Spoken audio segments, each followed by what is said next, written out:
and then we have a minion now. We got 10 people, so we're good to go. And we'll begin with the blessing. Baruch atah Adonai Eloheinu melech haolam asher kidshanu b'mitzvotav v'tzivanu laso b'divrei Torah. Blessed are you, Lord our God, King of the universe, who sanctifies us with his commandments and commands us to engross ourselves in the words of Torah. All right, again, welcome everyone here tonight. We're going to be looking at 1 Corinthians chapter 10, and it is sort of a continuation of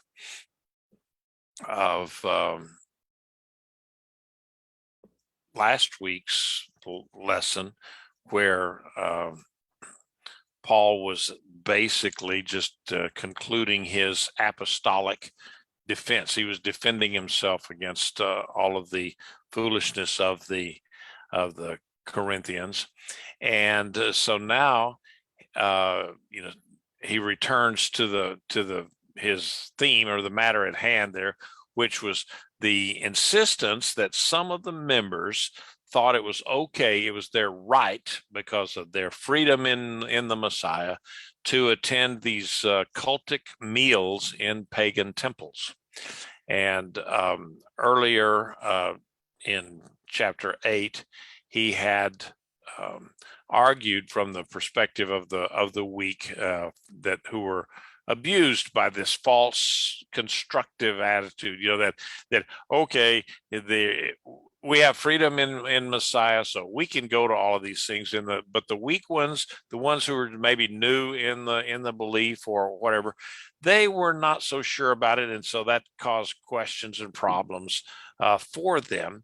And so Paul is getting back to that and addressing that, and so he will come out very strongly against going to the temples, even though they knew and everyone knew that these gods in these temples were not, they were little g gods. They were nothing at all anyway. They were not anything to contend with the God of Abraham, Isaac, and Jacob. But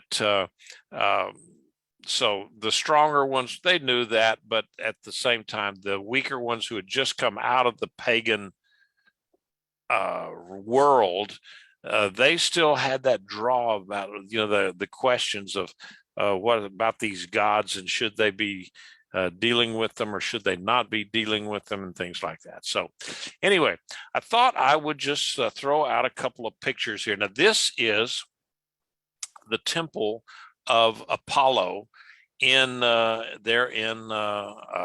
Corinth. It's what's remaining of it. I guess they've I don't know if that's reconstructed, or if they picked up the pieces and put them back up there on top or whatever, but that is the temple of Apollo. And you can tell it's not very big, actually. I think when I looked at it, it's maybe only 1,500 square feet, if that. So it's pretty small. And then here is the Maison Carrée in this is in France. Okay, it's not in Corinth, but it is it's a temple that was built during the time frame that we're talking about with Paul, and it was built in southern France by the Romans, and so it would look very much like what the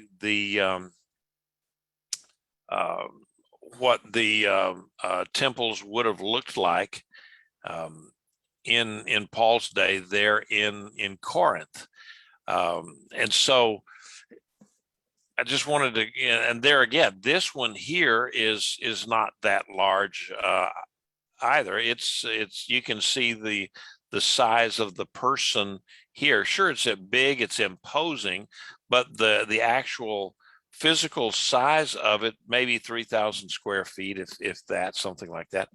And so this was fairly typical of the size, and the one to Aphrodite that there's just a foundation, or the suggestion of a foundation of it up on the hill above Corinth there. That one was even smaller. It was like 1,500, 2,000 feet. It's very, very small. And so the very idea that, we keep hearing these stories of the profligate Corinthians, and how they were so wickedly evil, and everything was sensualized, and that they had 1,000 prostitutes working in this temple. Well, you couldn't have got 1,000 people standing shoulder to shoulder in that little temple. So sometimes you just have to take some of it and say, okay, well, either we're not getting the full picture, or perhaps one writer said that the prostitutes, the temple prostitutes, worked in just the surrounding areas around the temple, and that in fairly squalid conditions. And so that would be where they, how they would have worked. We do know that there was such a thing as that, and but not to the extent that it had been back in Canaan. Now in Canaan, when the Israelites were conquering Canaan, that was a very, very big deal, and the immorality of the Canaanites was just legend.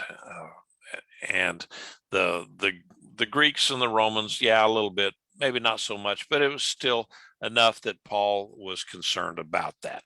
All right, so let's go ahead and look at the scriptures here. It says, "For I do not want you to be ignorant, brothers and sisters, that our fathers were all under the cloud and all passed through the sea. They were immersed into Moses in the cloud and in the sea." All right, now this, Paul is starting to use a lot of symbolism here, and just a mental picture of in his argument now, where he's talking to the Corinthians. And so it says, "I don't want you to be ignorant, brothers and sisters, that our fathers." Okay, now I thought it was interesting that he was saying, brothers and sisters, our fathers were all under the cloud. And that is significant because the congregation there at Corinth was by and large Gentile. It was not Jewish. These were people coming out of the Greek world, and so there were not that many Jews within that temple, or that congregation there. And so for him to say our fathers, that gives you kind of a preview of some of Paul's arguments later on, especially the part where we are all spiritual sons and daughters of Abraham if we believe in Messiah. Okay, so that's already pretty well formed in his mind here, that these people were spiritual sons and daughters of Israel, grafted into sons and daughters of Abraham, grafted into the vine of Yeshua and Israel. And so they were not Jewish now. They were Gentiles grafted in. Okay, there is the difference. It's not a difference of salvation at all, but in some cases differences in what is required of the person, because Jews still have certain things that are absolutely required of them that were not required of the Gentiles, such as the circumcision of their sons on the 8th day. That was one of the requirements. Eating kosher was a Jewish requirement. Gentiles from Acts 15 were not specifically tasked with or ordered to keep kosher. Most Gentiles who come into the Messianic world choose to go along and keep kosher, but it was not a biblical mandate for them to do that. All right, so, and he says we're all under they were under the cloud and they passed through the sea. Now, the cloud, you remember that there was a pillar of smoke and a pillar of fire that was over the tabernacle and over the children of Israel, and it guided them. In fact, it predated the tabernacle, because the children of Israel followed that cloud. Whenever we would go on ahead of them, then they would follow it, and that cloud was such that it did two things. During the daytime, that cloud spread out, and it covered them, and it reduced the temperatures of the sun out there in the desert, so that it made it not so hot for them. And then in the evening, that fire, then it also would spread out, the column over them, and it provided heat for them in the desert, because the desert is blazing hot in the summer, in the daylight, and then it gets very cold at night. Any of you who have ever been in the, like, I don't know, our desert Southwest Mojave, or if you've ever worked in the Middle East, have been over there in in some of those areas, then you'll know that that's, it gets very cold at night. I remember, of course, working over there, being over there, that it'd be hot as blazes during the day when you're trying to do things, and then at night it was cold. And so the cloud and the fire helped protect Israel and give them just a much more comfortable life out there in the wilderness. And so he said, you were under that cloud, all passed through the sea, meaning the sea of the Red Sea, or the Sea of Reeds, and so that it has been explained to me that and some people, that in their imagery, the children of Israel going through the sea, they were being birthed going through the sea, and then when they were out of the sea, that's kind of like coming out of a womb, and they were now a free people. They were born. They were now a nation, whereas before they were a collection of slaves. And so it says that they were all immersed into Moses. Now, they were baptized into Moses in some of the translations. And so what does that mean? Not the same as where you say you're baptized or you're immersed in Yeshua, because basically it's just saying that you were immersed into you. They followed, our fathers followed Moses, and they were, basically he was their leader, and so they were fully into what Moses had for them, and because God was talking to Moses. And so they were all immersed into this idea of Moses and the cloud and the sea. So there is some imagery there that people will point out, that you got Moses, the man, the cloud is the spirit, and then the sea is the baptism that believers would be going through. That was early on. That was the sign. Once you became a believer, then you were baptized, and you made a public confession of your faith. So any comments or questions on that before we go on? Okay, so he says, and all ate the same spiritual food, and they all drank the same spiritual drink, for they were drinking from a spiritual rock that followed them, and the rock was Messiah. Nevertheless, God was not pleased with most of them, for they were struck down in the desert.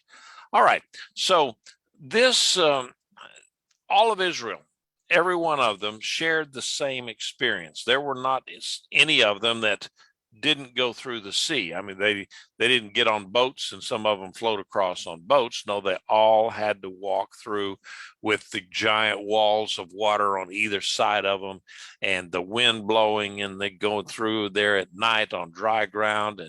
And so they all had that same experience of birthing, if you would. And then they, on the other side, God provided bread for them, the heavenly manna, that came down every day, and they had to go and pick it. Again, there was not one single Israelite that got prime rib instead of manna. They all got the same thing. And so then they all drank the same spiritual drink. What he's talking about here is water was always miraculously provided for them. That I say always. Sometimes they stayed in places where there already was some water, but for the most part, they were provided water by a miraculous something. Now, in Jewish writings, they talk about how a rock followed them from Sinai all the way wherever they went in the desert. This rock would follow with them, and that water would come out of that rock and flow in a direction so that everyone then would always have water. And so we don't really know how that worked or how they had water for that many people all the time out there in the desert. But if you take the idea that there were a couple of million people out there, that's a lot of water for people. And so there had to have been a miraculous fountain or well of water that came up through them. So that's what Paul is talking about here, that same spiritual drink and that spiritual rock that followed them. And so here Paul is also he's bringing in this idea. He's alluding to the Jewish idea that was already there in their thought and in their training, that there was a rock of some sort that followed them wherever they went. And he said the rock was Messiah. This is a new concept. Okay, what he's saying here is that the Messiah was already present with Israel. The Redeemer was already present with Israel, even back in those days. And so even though they had all of that, they had miraculous food and they had miraculous water. And they had the timeless Messiah with them. Of course, there was the imagery of the cloud and the fire and so forth. Despite all of that, they still messed up. These guys, they were, it's just unbelievable how that they could head off in the wrong direction. And so he said, nevertheless, God was not pleased with most of them. They were struck down in the desert. Okay, well, the Greek here that Paul is talking about uses some of the same Greek in the Septuagint, and it wasn't that they died in the wilderness. No, it says their bones were scattered throughout the wilderness. It was more of an idea of just the death and like bones being scattered, like a wild animal will take a carcass and rip it apart and throw it, and just destroy it. And this is the imagery that Paul used in the Greek when the translators that came along and they niced it up a little bit. They made it not quite so graphic. And so, but that's the imagery there, was that these people were just, their bones were just scattered. Like, it was just I guess in deep East Texas, we'd say it was just a mess now. So that's what Paul is talking about there.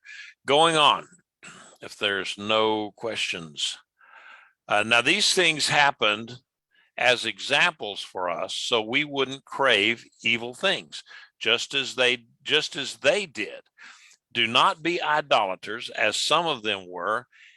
As it is written, the people sat down to eat and drink and rose to play.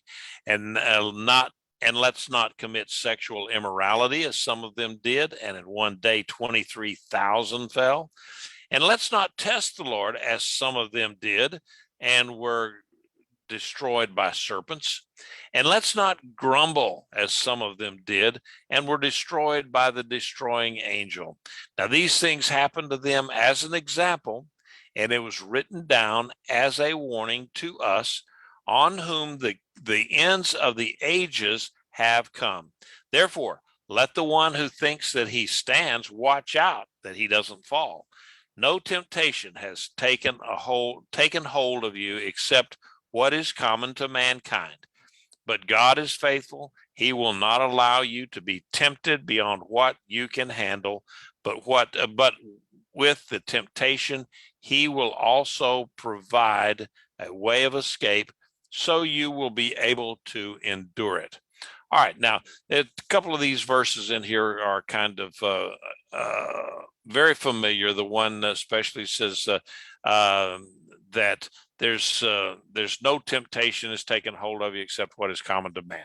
Okay, in other words, the things that you're going through are nothing extraordinary. It's just like any and every other person in the world. You have the same kind of temptations. But let's look at this thing. The experiences of the Israelites provided a lesson for the Corinthians and for us today.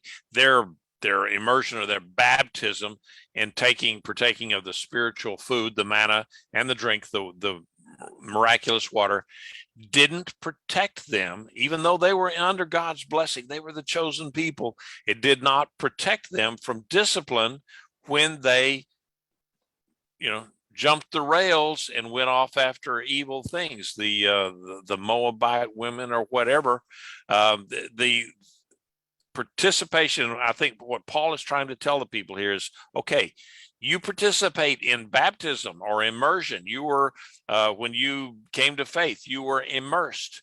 And now you have the Lord's Supper, and that has now become a sacrament, as it were, something that is very holy and serious. But that is not going to protect you. It's not an amulet. It's not a good luck charm that's going to protect you when you do stupid stuff. And so we should never regard participation in any of those ordinances as immunizing. I guess, okay, that's a word that everybody uses now, immunizing against God's discipline if we sin against him. Okay, it doesn't work that way. You still have to toe the line. Even though you're a believer, that does not give you any right to go and sin. The Israelites had sometimes felt immunized, I guess, against God's judgment because, hey, they were the chosen people. So they figured that they could get by with it. So the Greek word that's translated examples is in Greek, it's called typos, and that's where we get the English word type. And the experiences of the Israelites in the wilderness are types. They're examples to us. And so these are early examples of things that would occur, recur later in history. And it was a lesson to us. That old saying that those that won't learn from history are bound to repeat it, or they don't learn from the mistakes of history, they're bound to repeat it. And so this is a classic example of people they saw what happened to Israel, and then they still went out and messed up. So let's go back and kind of tear this down verse by verse. Though idolatry, verse 6, though idolatry was the cause of Israel's failure, and the focus of Paul's warning here to this congregation, there were 4 other characteristics of Israel that seem to also mark the Corinthians. Okay, here's the types, and these characteristics are they also resulted in the Israelites dying in the wilderness. Okay. It happened to the Israelites. They died. Okay, Corinthians, remember, you're not immune from discipline from the Lord. Don't keep going into this stuff because you could die too. Just what he's kind of talking about, intimating here. in the verses 7 through 10, and we can go look at them again. Here's some of the things that he says. The Israelites, they participated in idolatry. Remember when Moses was up on the mountain, and then they had the golden calf down there, and it said they ate and they played in the presence of the golden calf, and so it's their play. Okay, that was I think it could be safely said that the play involved a little bit or a lot of debauchery and sexual immorality, and so it was a scene that, okay, it was possibly similar to what the Corinthians may have seen, experienced, witnessed in some of the temple prostitution that went on there in Corinth. So so there is a danger that we could compromise our commitment to God, as the Israelites did, when we participate in sinful pagan celebrations. Okay, and I was thinking about it, that what would that be like today if we were to I don't know, participate in, okay, say some kind of I don't know, maybe some kind of a rock concert or something where they're up there singing singing stuff about Satan, or in my generation they were singing about the highway to hell, that sort of thing. And or I see people, they'll go out and, oh, they're going to save the earth and hug a tree, and they'll participate in these silly little Gaia rituals and so forth, which to me is just plain stupid. But it does not, when you're starting to do that thing, it's not, when you're out there talking about Mother Earth and Gaia, that is not God. Okay, that is not the God of Abraham, Isaac, and Jacob. So it is a form, kind of a form of idolatry. Maybe that's not a good example, but it's kind of it's about the only thing I could think of, other than when people will actually go right into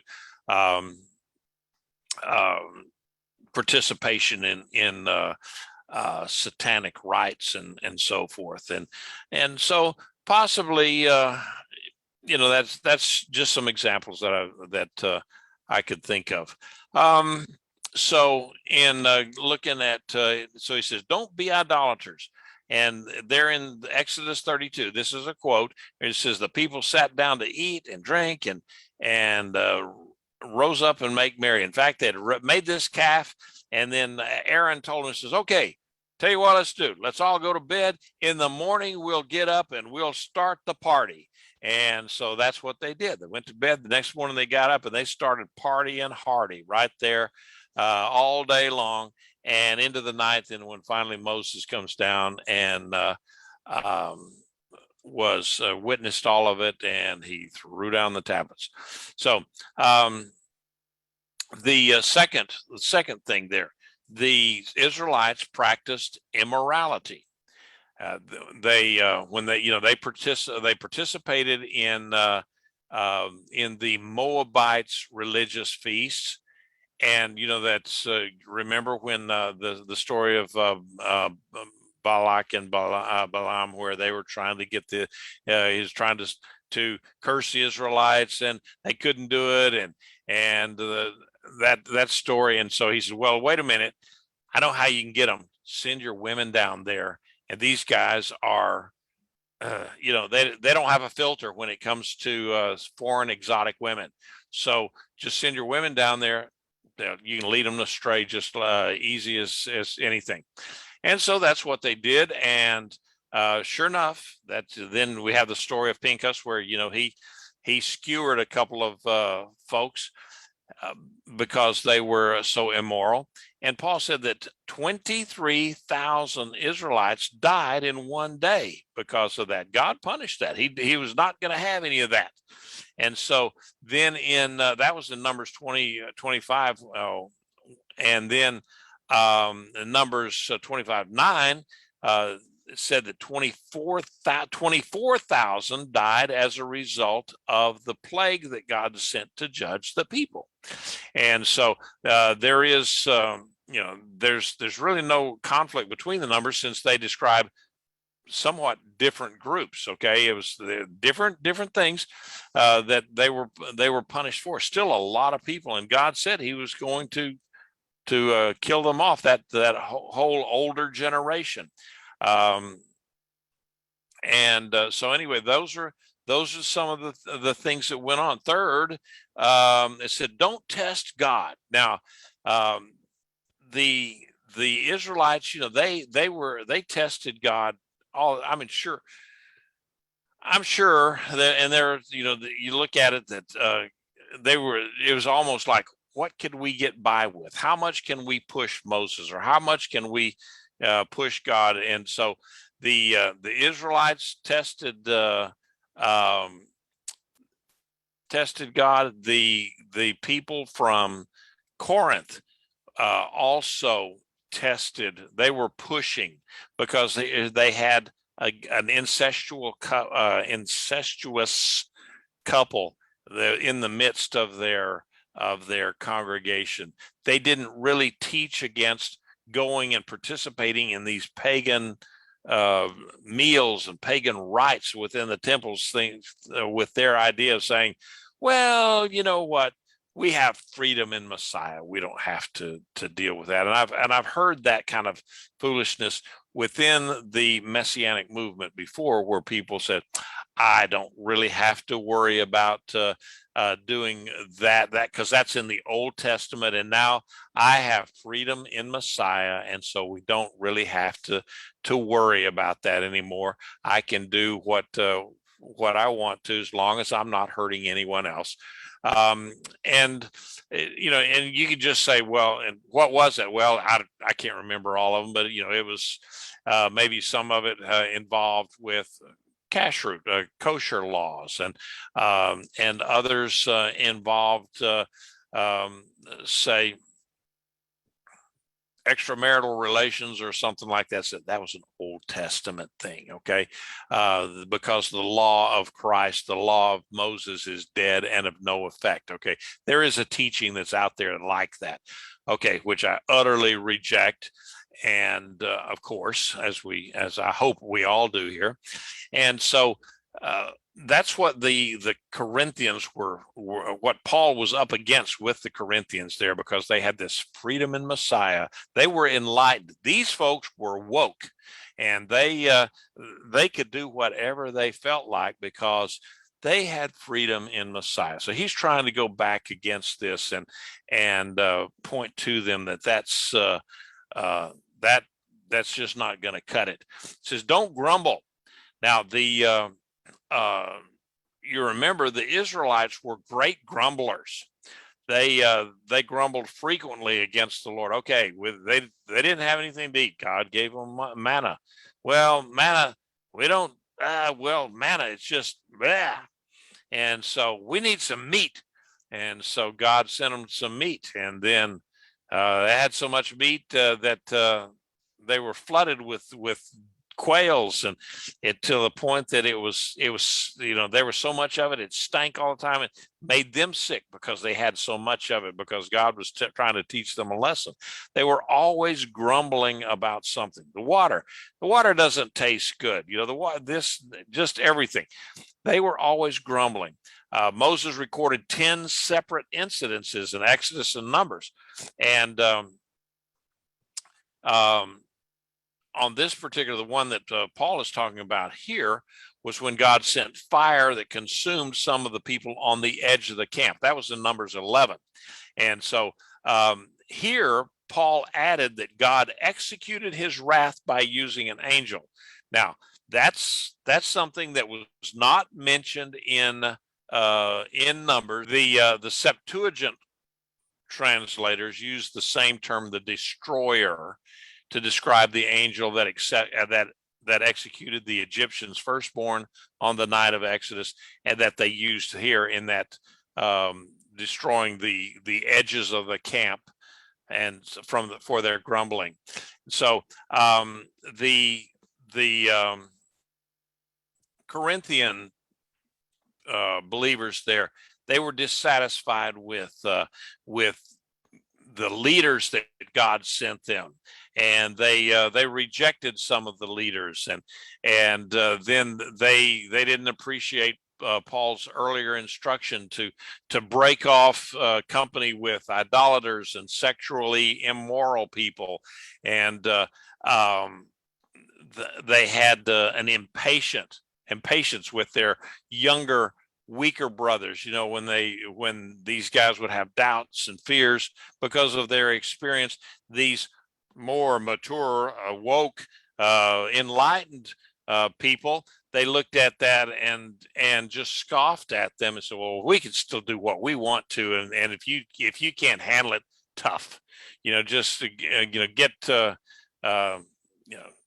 get on board here or get out. They had no patience with trying to help somebody along, and we see that sometimes in churches, in the body of Messiah, where someone is genuinely struggling and others don't have the patience to see it. They don't have the discernment to see that someone is struggling. They don't have the love and just patience that requires them to bring that person along and help them, instruct them. Yeshua tells us that we're to make disciples of all men.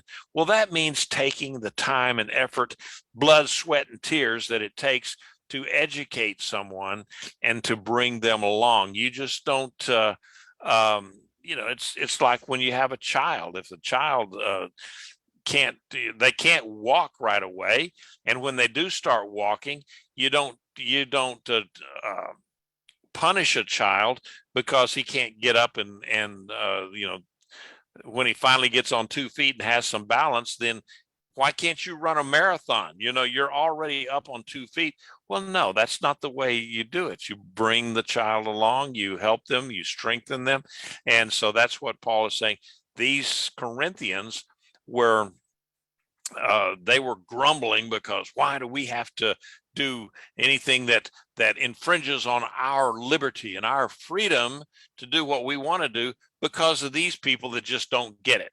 And so that's kind of what Paul is fighting against there. And so grumbling, of course, is a telltale sign of selfishness and discontent in what God has given us. So anyway, that's and Paul, he brings it home to him really, really sharply, where he says, look, Israel failed, even though they were the chosen people and they had all these blessings and these miracles and all of these things that you guys have not seen here, but they failed. And so can you. But then he concludes then in verse 13. He didn't want them to just give up all hope or anything and just be totally deflated. So he says, okay, now you're going to be tempted. Everybody is tempted, but it's not going to be a temptation that you can't overcome. You can overcome it. It's not something. Failure was not inevitable. Okay, and the temptations that the Corinthians faced, the immorality or the idolatry or something, that was not unique. I mean, it was happening all over the known world at that time. We have the same thing today in our world. We have all sorts of temptations out there, and all you have to do is just look at the news. I guess there's all sorts of things on internet that can get you in big trouble if you get into that and just immerse yourself in it. You can even little silly stuff like social media of one sort or another. You get into that and you just lose yourself in it, And I hear people all the time that will talk about, they just got on Facebook, and the next thing you know, it was 3 o'clock in the morning. And so that's why they were so tired, or that's why they couldn't, that's why they didn't make it to synagogue on Saturday, is because on Friday night they had just stayed up on 6 o'clock to 3 o'clock in the morning. And so that's the sort of thing that can, little niggling things that that can get you. And to the other things, with the rampant pornography that's online gambling, just all sorts of things. It's out there for us. And then just fashions that people wear today. Sometimes it leaves very, very little to the imagination. And so you have to guard against that sort of thing. But Paul is saying, look, it's tempting. I know it's out there, but it's not something that you are bound to fail. Okay, you can overcome it. You can do this. So he's kind of encouraging them, even though he's kind of had already beat them over the head with the stick there. Now he's trying to build them back up and encourage them that, okay, yeah, I know it's rough. There's tough things out there, but through the love of the Messiah and the strength and the power of the Holy Spirit, we can get through all of that stuff. You don't have to be like that. All right. Now, I have talked a long time. I need a drink of water. So, going on. Therefore, my dearly loved ones, flee from idolatry. I speak as to sensible people, judging for yourselves what I say. The cup of blessing that we bless, isn't it a sharing of Messiah's blood? The bread which we break, isn't it a sharing of Messiah's body? Since there is one bread, we who are many are one body, for we all partake of the one bread. Consider physical Israel. Those who eat the sacrifices, aren't they partners in the altar? What am I saying then? That an idol sacrifices anything, or that an idol is anything? No, I'm saying what the pagans sacrifice is to demons and not to God. And I don't want you to become partners with demons. You cannot drink the cup of the Lord and the cup of demons. You cannot partake of the table of the Lord and the table of demons. Or do we provoke the Lord to jealousy? We are not stronger than he, are we? So Paul here is repeating his command to flee from idolatry, get away from it, don't participate in it. And he's talking to him. He says, now look, you are sensible people. You have a brain, and it's not like you can't understand this. He says, so you judge for yourselves here. And then he goes into the imagery of the sacrament of the Lord's Supper, something that had become very widespread within the body of Messiah in those days. And now, of course, within all mainstream Christian churches, there is some form of the Lord's Supper. In how they do it. We do it in the Messianic world too. And now some Messianic congregations will only do it one time a year. That's at Passover. Others do it. I've been in congregations where it's a weekly thing. Every week they will break bread and drink the wine. But it's just there's no prescription from the Bible that says you have to do it so many times a year. It just says as often as you do it. However, whenever you do it. So he's bringing this up here, that the cup of blessing that we bless, he's bringing that from the Passover, actually, the fourth cup, the blessing, and that's the one that you drink right before you praise God and that you leave. But he said, isn't that this is one that Yeshua held up, and he says, this is the New Testament of my in my blood.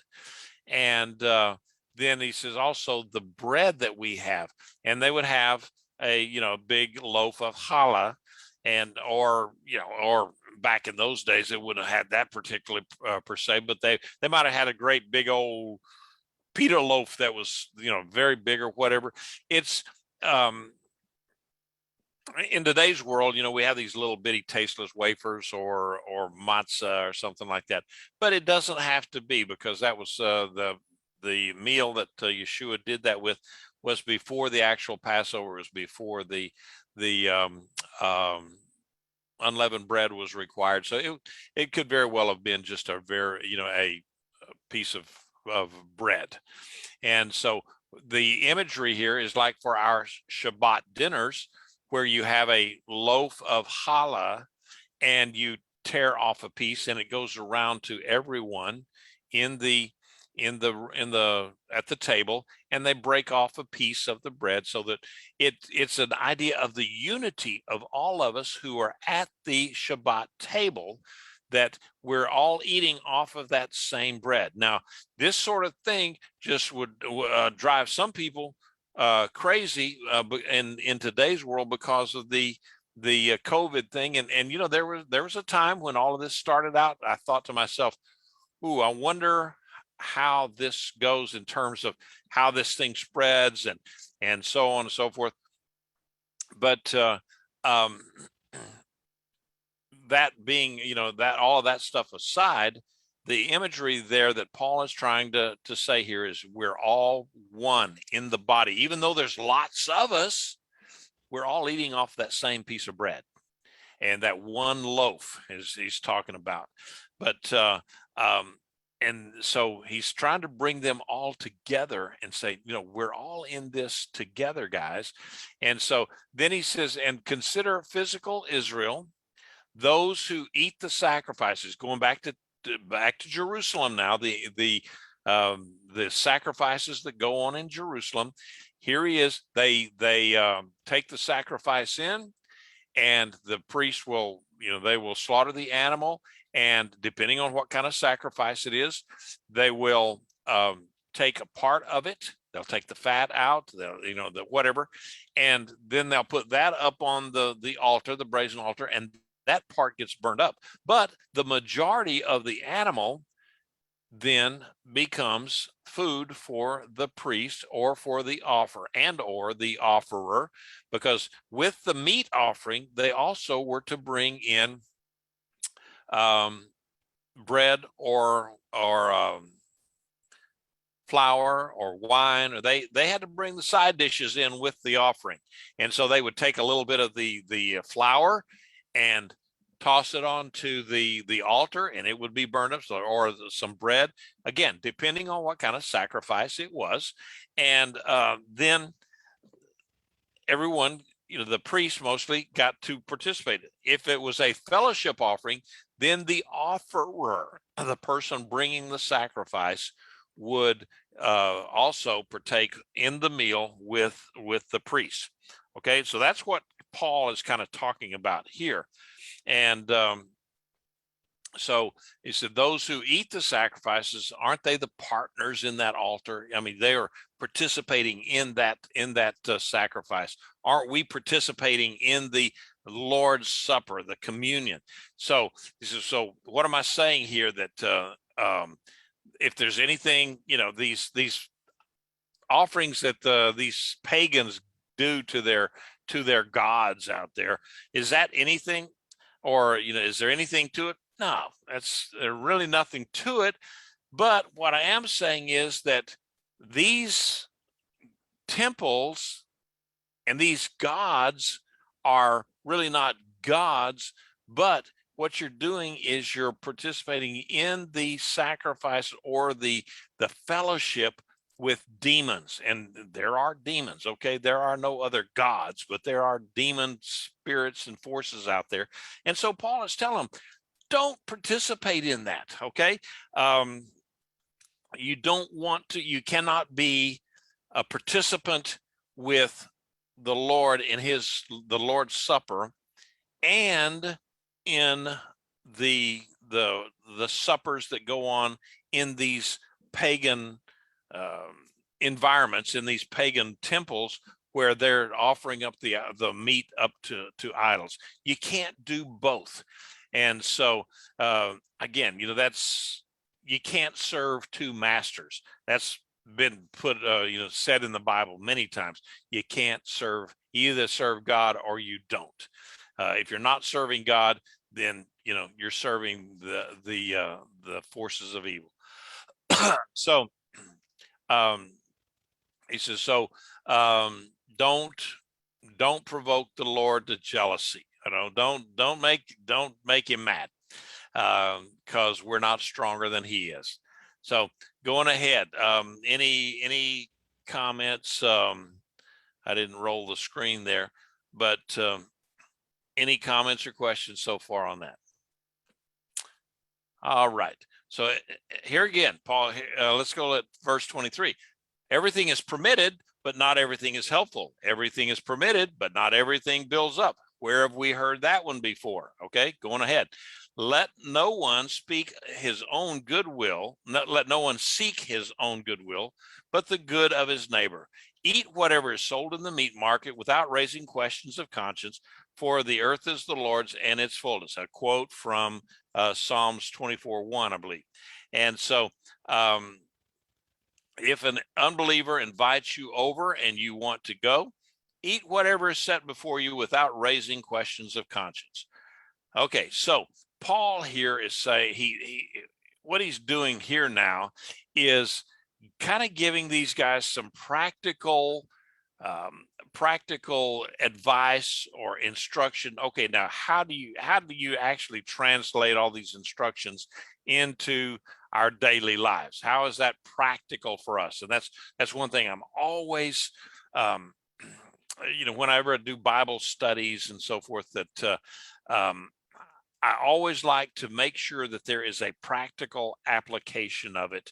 I don't particularly enjoy Bible studies that just go around and say, that are, the etymology of this word and this thing and this root word means this, and then everybody can go, oh wow, but no, I said, okay, there's the wow, but how does that help me in my daily life, and how does that help me to be a better a father or a brother or whatever it is, for any of us? Well, how does that make us be a better parent, or employee, or whatever we are? How does the Word of God applied to us make us a better person? That's what I'm always looking for. And so Paul brings this meme back to them, where they had said before, well, everything is permitted for us because we have freedom in Messiah. And he says, yeah, okay, everything may be permitted for you, but it's not helpful. And everything may be permitted, but is it going to build somebody up? No, he's going back to this. He says, do not seek, and don't do anything. Liberty is great. Okay. Don't, Paul's not saying that, liberty is bad, but he's saying, don't do it if it's going to negatively impact your neighbor.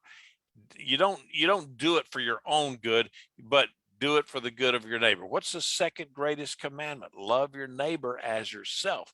You wouldn't want to hurt yourself, so why would you want to hurt your neighbor?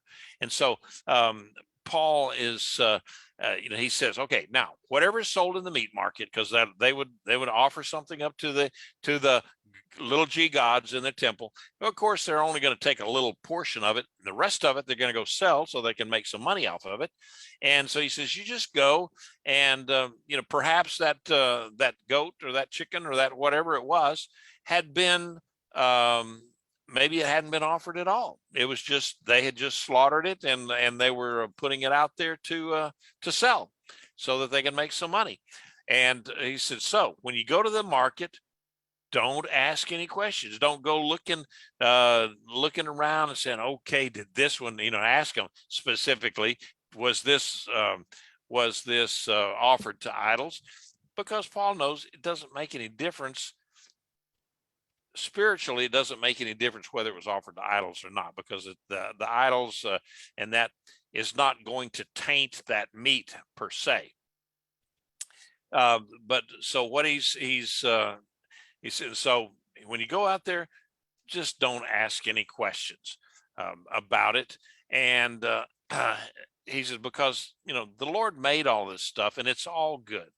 And so but he says, now, if an unbeliever invites you over and you want to go, and then eat whatever is put before you, because you don't know whether it was offered to idols or not.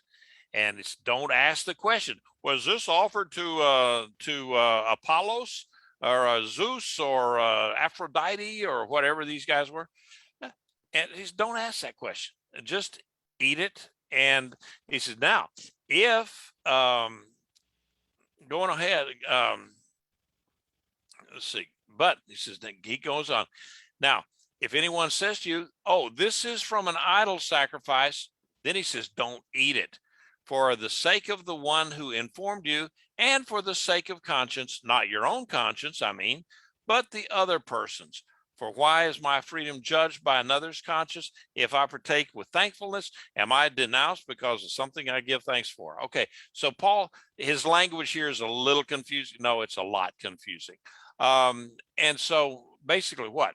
A pagan host might warn his believing guest. He knows he's a believer in this Yeshua, and he might tell him, just as a courtesy, that, oh, this meat was offered to Aphrodite, just so you know, and because possibly the host didn't want to give offense to someone. It would be like trying to invite some of us over and serving us I don't know, some kind of a dish where the meat was quite disguised, and you eat it, and after it's all over with, you says, oh, well, how'd you like those pork steaks that I fixed up for you, or the sausage, the pork sausage that I made? That would be a terrible thing. I don't know that I would go back to that person's house to eat. But if at the beginning of it, he said, okay, now, just so you know, the deer sausage that we got here, it's got pork fat in it. Okay, thank you. I won't be eating that, but that's fine. I'll have a salad. And so, that's the thing that you'll do there. And he says, so Paul says, why do you do that? Don't you have freedom? Well, you have freedom, but if the pagan, the non-believing host tells you that, it's for a purpose. He may be possibly just testing your convictions, or he may be just genuinely concerned about your convictions, and he didn't want to cause any bad relations between the two of you, that thinking that he was trying to trick you into doing something that you don't believe that you should eat. And so that's where Paul is coming from in this regard. He said, so then he talks about for why is my freedom judged by another's conscience? He said, that's just the way it is. You do things for other people. And he says, and what if I just thank God for the food or whatever it is, I can just go ahead and eat it. Well, no, he's saying, no, that's not right, because you're still doing this with regard to someone else's conscience. You try to do things for the uplifting and for the building up of someone else, not so that you can show, yeah, I can do anything I want to. So anyway, it would be, I guess it would be analogous to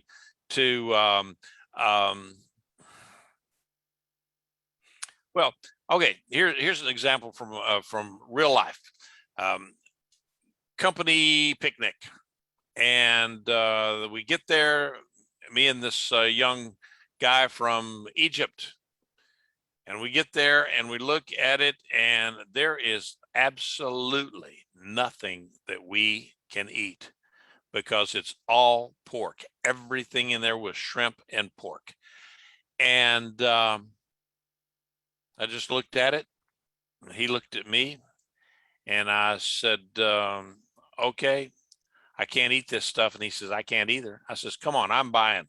And so we went across the street, and I bought him lunch, and we had a good conversation about the responsibility to take care of your fellow man. He was blown away that I would be considerate of um, his own beliefs as a Muslim, that that I would consider that important to him and would make exceptions.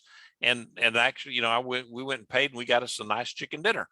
And so he was astounded at that. And so it was an opportunity for me to express my belief in Yeshua to a Muslim guy. And so that's what brings us then what Paul is saying. And so it would not have been fine for me to say, oh, well,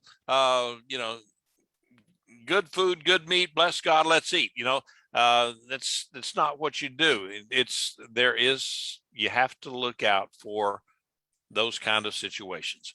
And so that's what I said. Okay, thanking God for it doesn't mean that eating pork chops and bacon wrapped shrimp is okay. So going ahead, and we'll finish this off here because we're out of time. Therefore, whether you eat or drink or whatever you do, do all for the glory of God. Give no offense either to the Jew, to the Greek people, or to God's community, just as I also try to please everyone in everything, not seeking my own benefit, but the benefit of many, so that they may be saved. Be imitators of me, just as I am of Messiah. Okay, there's Paul's bottom line here. This Cliff Notes right here at the very bottom of it says, whatever you do, do it for the betterment of the kingdom of God. Do it for the betterment of your fellow man. And so Paul said, okay, Paul was not one of these guys that was wishy-washy and would do anything to please anybody, whatever. No, he was no politician. He was true blue, and he tried not to offend anyone, though. Okay, and that's fine. We shouldn't go around just seeing who we could aggravate. And just whose buttons we can push. We all know people like that. It just seems like that they go around, if there's something that aggravates you, they're going to do it just to see you blow up. Don't be that guy, okay? And so Paul he had said before, he was to all men, to all things to all people, so that they could be saved. And that's where he's reiterating that again today in this part. And so the whole idea is there to put others ahead of your own welfare and your own sense of freedom, because their soul could be in the balance, and you don't want that on your conscience, that you, because of your arrogance and because of your I'm free in Messiah, that you could lead someone astray and they could lose out. So bottom line, when Paul says, okay, Yeshua did it, I'm imitating Yeshua, you imitate me because I imitate him, and we'll be all fine. So that finished out Paul's argument with that and eating in the temple.